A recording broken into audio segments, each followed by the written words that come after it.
السلام علیکم ورحمۃ اللہ وبرکاتہ۔ محترم ناظرین، اللہ تبارک تعالیٰ کی طرف سے ہمیں 12 مہینے ملے اور ہر ایک مہینے کی اپنی اپنی خصوصیت ہے اور اس کے کچھ اوراد و وظائف بھی ہیں۔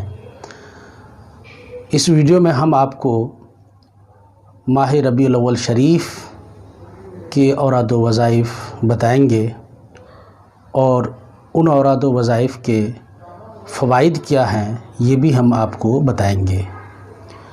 یہ مہینہ چونکہ نبی کریم صلی اللہ تعالیٰ علیہ وسلم کی پیدائش کا مہینہ ہے، اس لحاظ سے اس کے اوراد و وظائف اگر ہم بجا لاتے ہیں تو یہ ہمارے لیے خوش بختی ہے۔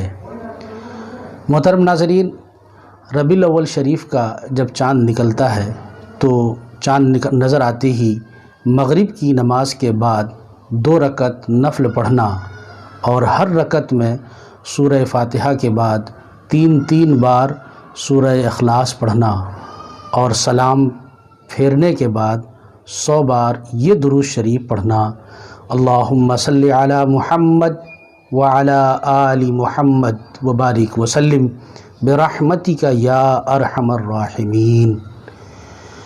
ایک دوسرا وظیفہ اس کا یہ ہے کہ ربیع الاول شریف کی 3 تاریخ کو 4 رکعت نفل پڑھنا، اس طرح سے کہ ہر رکعت میں سورہ فاتحہ کے بعد آیت الکرسی، سورہ طٰہٰ، سورہ یاسین ایک بار اور سورہ اخلاص 3 بار پڑھنا۔ تیسرا وظیفہ ربیع الاول شریف کی 12ویں تاریخ کا ہے۔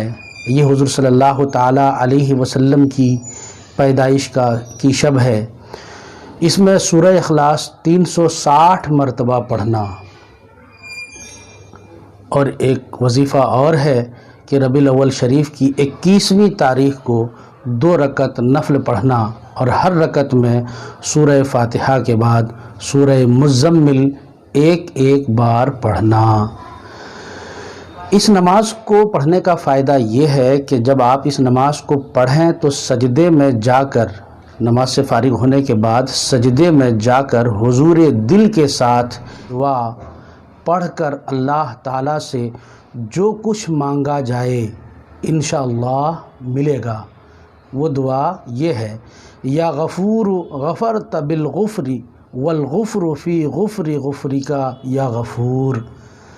ناظرین، میں آپ سے ایک بات اور عرض کرنا چاہوں گا کہ جہاں آپ ان نوافل کا اہتمام کریں، وہیں پر اگر آپ کے ذمے قضا نماز ہے، فرض نماز ہیں، تو اس کو بھی ادا کرنے کی کوشش کرنا آپ پر ضروری ہے۔